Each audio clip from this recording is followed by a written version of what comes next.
This iconic image is a symbol of the real women who served our country both at home and abroad during World War II. There were a lot of women that were pilots before the war started.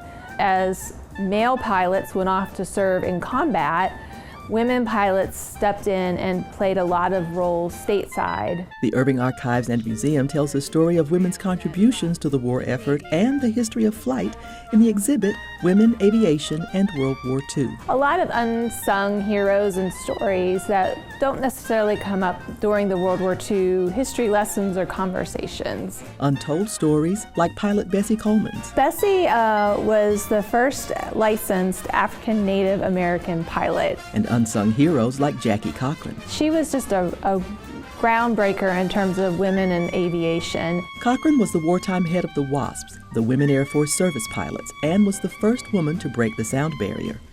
Along with her story, the exhibit also features Wally Funk. Wally became the oldest person to fly to space last year. She was on the Blue Origin flight with Jeff Bezos. That flight was the culmination of a lifelong dream.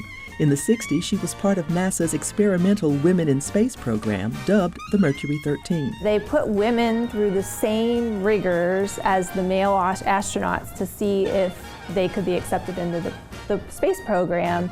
This is in the 60s, and none of them were ever accepted, but she was one of those women. The exhibit gives well-earned acknowledgement to women aviators and countless others who shaped our nation. These names we've heard, but to know their stories a little more. That's what we do in history. We want their names to be remembered and their stories to be known. This is Kathy Whiteman reporting.